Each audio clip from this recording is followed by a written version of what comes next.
Well, now, Terry, thank you very much for coming along to see us today. Pleasure. And, Can I just say, yes. I do love your top. My top? It's fantastic. In fact, I've got some original Sooty and Sweep glove puppets. Oh, very nice. I want to, I'm not going to sell them, but if anybody wants them, I just want to get them off my hands. Ah. I like it. I see what you did there. Right, yeah. So what's this? Okay. Well, I'm sure you know what this is. This is the famous Randomiser. This is it. Yes, I've heard so much about it. Yeah. And now, finally, today, for one day only, you get to press it. Yes. What do you think you might want to see come out of here today? Obviously, Dick Spanner. Dick Spanner would be yes, nice, yes, or some Terrorhawks. Terrorhawks, yes. Both shows you're involved with, of course. Yeah, yes, or no, fine. Yeah, so I'd have to stop talking to you in that case. yeah, okay. Well, whenever you're ready, let's press the button and see what you get today. Let's go for that one. Oh, now most people would go for that one. You went for that one. Oh, Does that? Oh well, no, no, I just no. thought a bit different. Bit different, yeah. And Christmas. it's produced us an episode of Feather Falls. Wow. And the episode title is Happy Birthday. Wow. Very exciting stuff. Excellent. Well, I'll get on and watch that then. Yeah. Terry, Enjoy thank it. you very much. Yes, Thank you. Come back See next you week. again. Yeah. We'll do this again. It's been fun. Ooh, you're spoiling me. Thank you. So, as we approach Christmas, Happy the birthday of our Lord and Saviour, Jack. Sheriff Tex Tucker, it seems only right that we should have a look at the 4th of the Falls episode, Happy Birthday, for it is Tex's birthday that the good folks are celebrating today. They've got a very nice cake ready for him. Now, I believe we've had a lot of early 4th of the Falls recently, and I've said that you can always tell the early ones because the puppets are, by and large, they're not quite there. This is one of the final episodes to be filmed, I believe, and it's often felt like a series finale to me. So it's, obviously you can't compare these puppets to like Thunderbirds and later, but as compared to how the series started, they're far nicer to look at. Anywho. Got his heart set on riding gauntlets. Riding gauntlets? Yeah, Mark. Okay. Real gauntlets, like the army wears. Riding gauntlets. That's what Tex wants for his birthday. Okay. Thought of that before today. Yeah. You'll only get them kind in Silver City. Well, then we Silver best get City. along to Silver City mighty quick. I can't believe Tex's birthday caught us out. It comes the same day every year. Now, you let him take his time, So- Jake boy. What kind of problem are they going to run into this week? Yeah, no, Grant. Could it be bandits? Gotta get. Could it be Big Ben and his chums? Hey, ain't that... Could it be a large rock that... Oh, there's little Makuya. Can't rightly see, but looks like he's watering flowers or something. I can't rightly see. He's all of 2 feet away. Yeah, my glasses, they're just not doing it for me these days. Me see you at party. All right. You're assuming you're invited. Of course he's invited, yeah. Makuya. Me call Jake. Him ride with Twink. Big hurry, see? Kalla Makuya, see. Me. Have you seen that it's Tex's birthday? Is wrong. What's going on here? Try grow flowers for Tex Tucker's birthday. Oh, right. Flowers come. Your patience shall be rewarded. Yeah, will it be rewarded by the end of the day, though? Oh, no, he's going to cheat. Of course he's going to cheat, because he's magic. So, the flowers are... There they are. All magically grown. Goya. They are beautiful. If it wasn't If Makuya hadn't come along, how long would Makuya have just stood there? Mr. Twink and Jake, He died of exposure in the desert, poor little thing. greetings. Why, Makuya. And here we have another early example of an actor talking to themselves in a scene. This is, of course, Denise Breyer doing both characters, Ma Jones and little Makuya. Won't Mr. Twink's parlor look just something with these? Missy, Twink and Jake on Prairie. You did?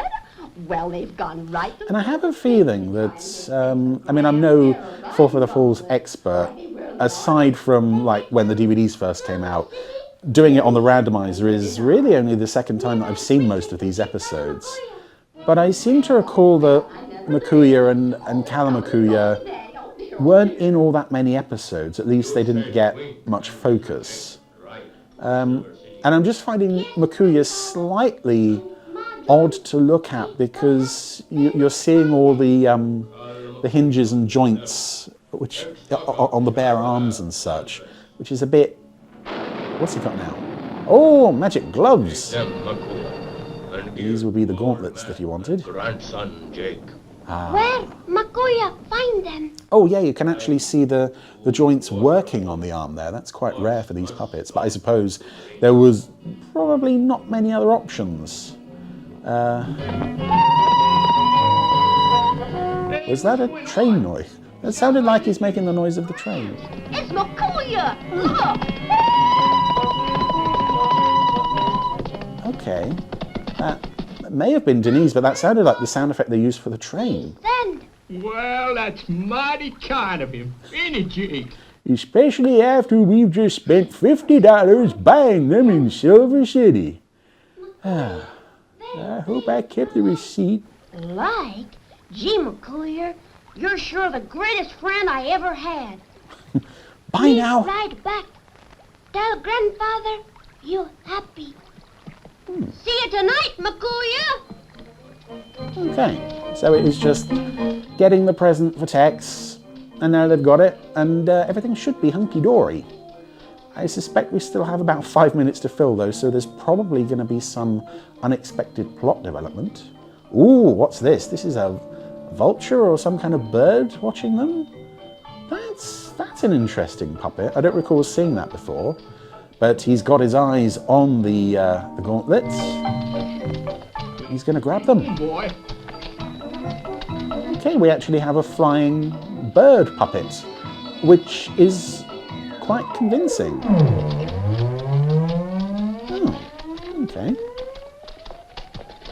That was quite impressive. I was a bit surprised by that. But yeah, the bird has stolen the gauntlets. I don't rightly know, son. Maybe on the prairie we only thought we saw Makuya. Gramps! Or maybe I just didn't fasten the back of the wagon and we didn't tie them to anything. Oh dear. Tex's birthday is ruined. Why you frightened? And as much as I say the puppets in this show improved fairly dramatically across the course of the series. Prairie, Uh-oh. you still... Yeah, the horses never looked any better by the end. I thought Makuya was going to bring down the bird with an arrow there, but luckily his aim is very good. He thought he'd steal them gauntlets. He managed to get the gauntlets out of the bird's claws without hurting it. Him drop. Well done, Makuya. Hey, Tex is coming. Ah, star of the show. A bit late for his own birthday party there. Welcome. Ah, but this is nice though. All the characters are gathered around this table. I'm not sure whose house this is supposed to be. I guess Twink's. But yeah, everybody's here. Well, all except the villains. Yeah, we've got Twink, Ma Jones, Kalamakuya, who doesn't seem to be talking to anybody. Doc, yeah, Slim Jim, Dan Morse, Dusty and Rocky, of course, help themselves to cake, and Mr. Jackson. And for all your gifts. And of course Tex. It all text me, boy. Yeah, sure do. That's right. Yeah. Tex Tucker, fine man. Fine. Sheriff. Yeah. Sure is. Fine. Thank you, my friends. Now, Marvin, guess it's time for you to say your piece.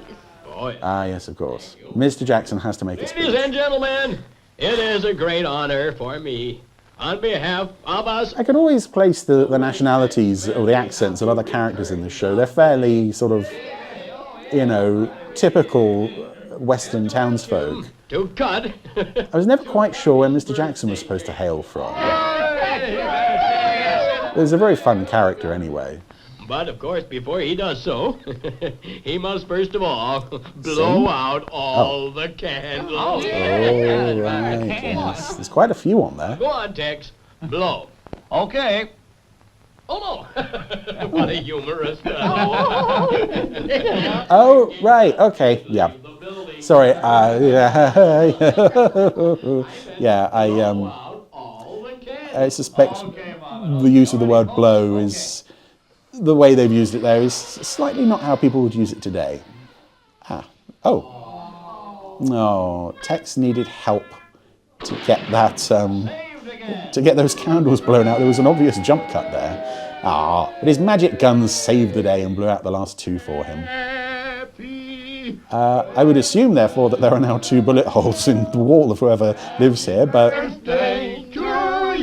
we won't complain. It's his birthday, after all. Dear Tex, happy birthday to you. Thank It got a bit you, quiet my there near the end. It was like something And sinister. thank you With all. I hope when your birthday comes round, it'll be as happy as mine was. Oh, well, thank you for that, Tex. Wasn't expecting you to break the 4th wall there. Again, this is why I think this must be a final episode candidate, at least, because you have the whole gang together, and it's Tex's birthday, and it's a bit special. You have the group photo as well, and I think this was a photo taken for real. There are some publicity photos on this set. Oh, and Dusty's eyeing the cake. Together, yes they do. And if you ever get there, you'll never see a frown. Oh, he's pulling the cake towards him. Yes, this is not good behaviour from our little 4-legged friend. All the characters are holding very still for their photo Bird starts to sing. And that Tex isn't part of. never done 'cause Oh, Dusty's nearly got the cake. away your golden Monday. It also highlights there that group photo of all of them that Grandpa Twink seems to be the only one with a blinking mechanism. He's blinking, everyone else is absolutely just rod stiff. Oh, nearly got the cake. Come on, Dusty, this is beneath you, really. My hometown Rocky's watching as the cake sneaks to the edge of the table. in my Yeah, some of the puppets look a bit sinister here because they're absolutely stiff. And with no blinking, no eye movements going on, they're just... that's it. There goes the cake. Well, presumably Dusty will be in a bit of trouble for that. No birthday cake for anybody. It's a very sour note to end Tex's birthday on. Screenplay by Jill Allgood. Very nice episode there, I thought. Yeah, if that was a final episode for the series, I'd be thoroughly happy to see it go out on that note. Of course, we have a lot more Four Feather Falls to cover. Yeah, nice to have a bit of focus on some of the other supporting characters in the show for a change. Yeah, just nice to see them all together, having a good time. And we're watching it at Christmas. What could be more appropriate? Well, nearly Christmas, next week.